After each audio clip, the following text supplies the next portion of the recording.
Greetings everyone, my name is Resh Ramasamy.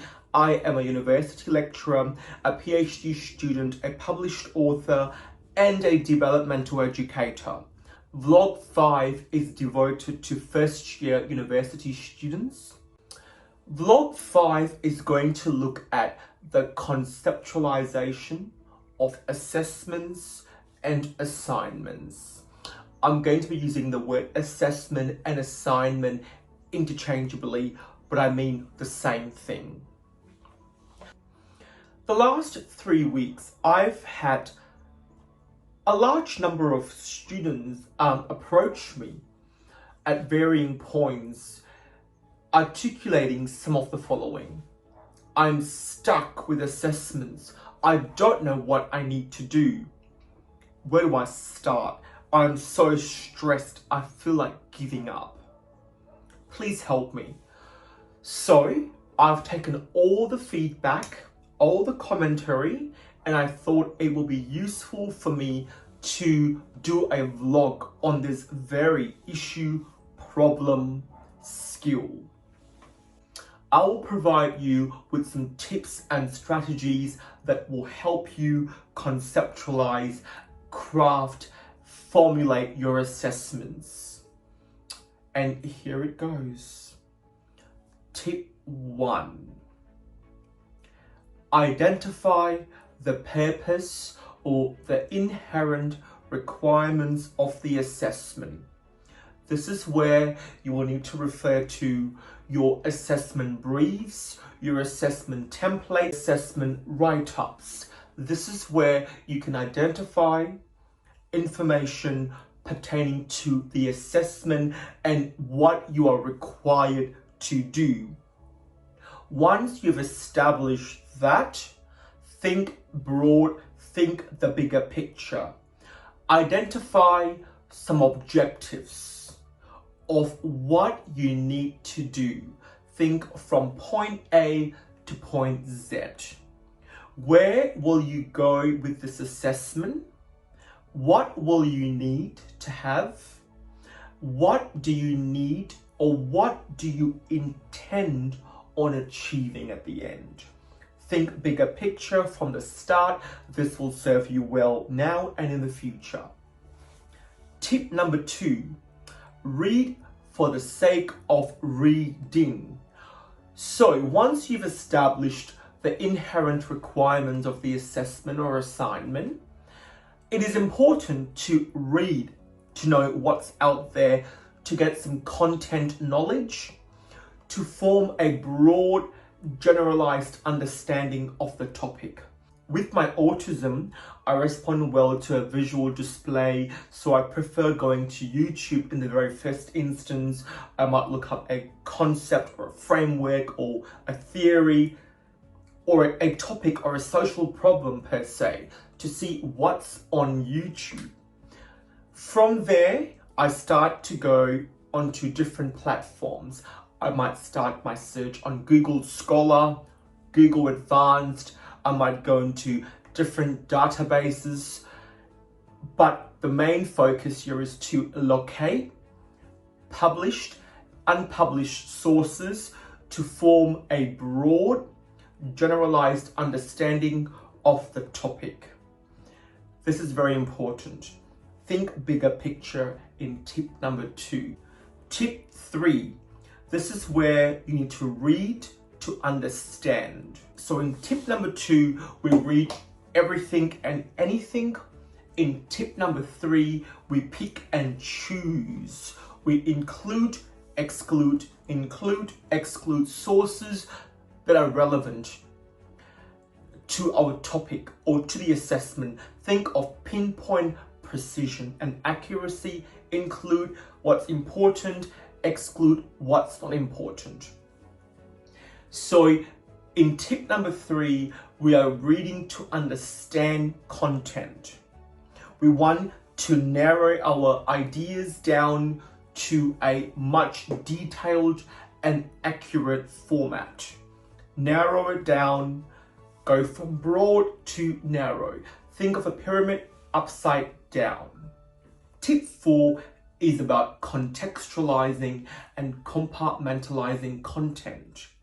And this is where, once you have included the relevant sources from tip number 3, you start to contextualize what you have read.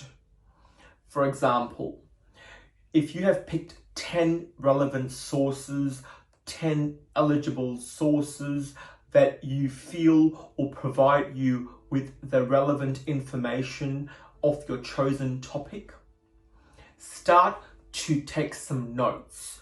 For example, you have one source, it could be an article, a book chapter, and etc. What's the main idea or ideas? Source number 2. What's the main idea? Ideas. Source number 3. What's the main idea? Ideas. So we start to take notes, write them down. I like using mind maps, for example. As I told you earlier, I'm a visual learner. And also, I really enjoy using crayons and color pencils and sticky notes and textures and highlighters, the whole works. I really enjoy doing those sorts of things because I'm really crazy, you know. Therefore, start to draw a mind map, put some notes. So perhaps you want to do a mind map for each source. That's entirely up to you.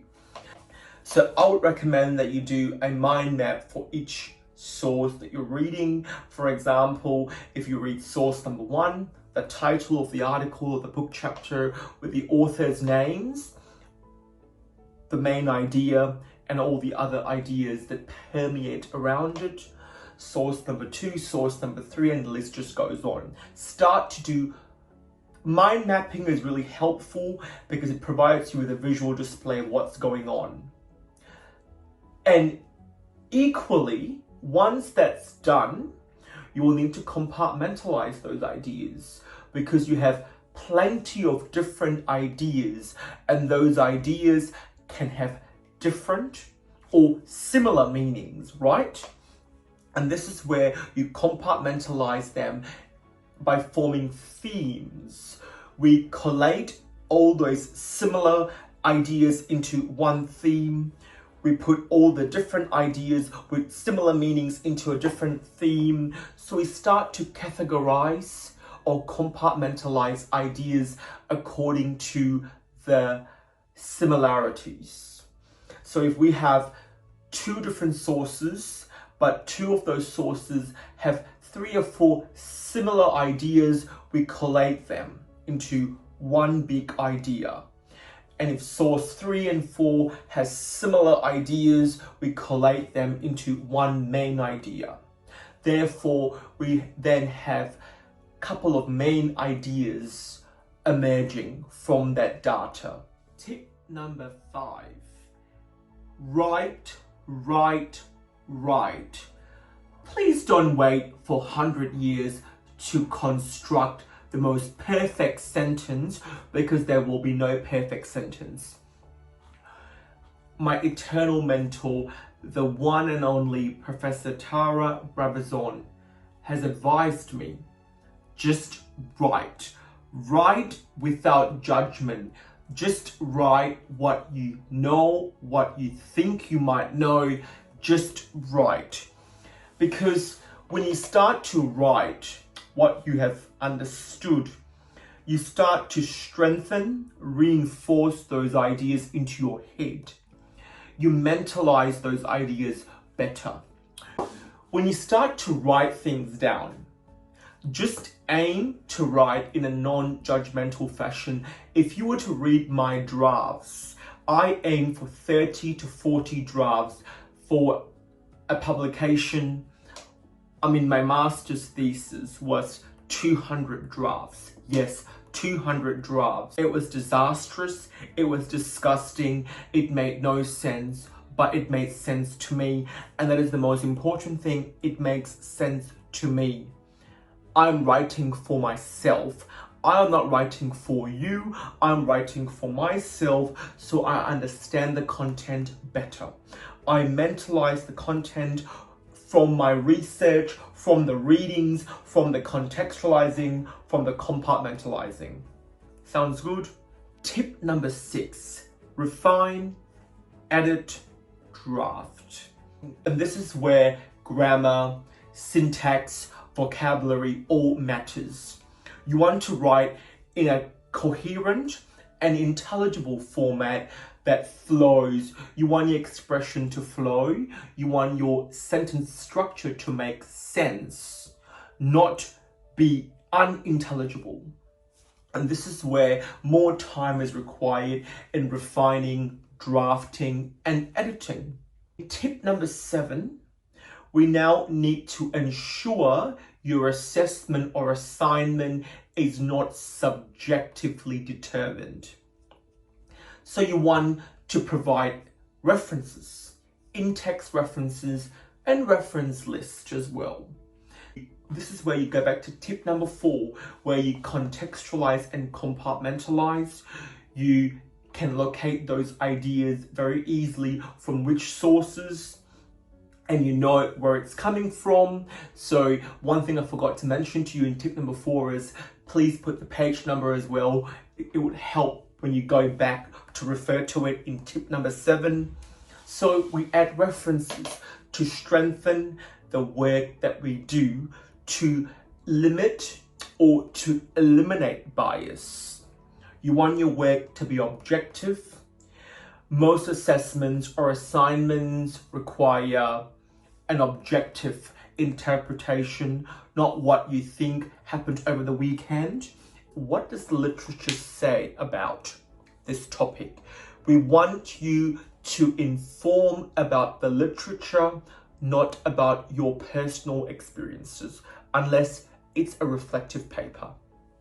So in tip 7, you provide references to strengthen your arguments, to strengthen your claims and assertions, and to finalize your assessment or assignment. Let's just go through those tips very quickly. Tip 1 is to establish the purpose or the objectives or the requirements of the assessment or assignment. Tip number 2 is read for the sake of reading. Tip number 3, read to understand the context and the content. Tip number 4, contextualize and compartmentalize. Tip number 5, write with no judgment. Tip number 6, refine, edit, draft. And tip number 7, references. Obviously, you will need to have accomplished or obtained a series of skills to be able to transition from tip 1 to tip 2 to tip 3 to tip 4. And this is where most people fall in a hole because they lack the skill to transition from tip 1 to tip 2 to tip 3 to tip 4. So those transitions from tip 1 to tip 2 is very important. It's a skill or a series of skills that will transform and transcend you from one point to the other, to the other, to the other.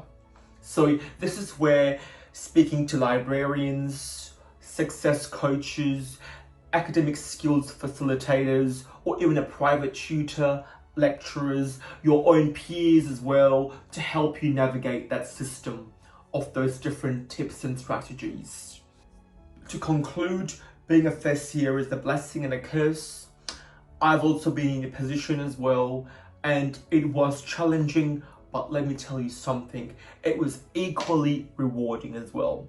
I'm so blessed to have had a great foundation, which has enabled me to really go further in my academic career.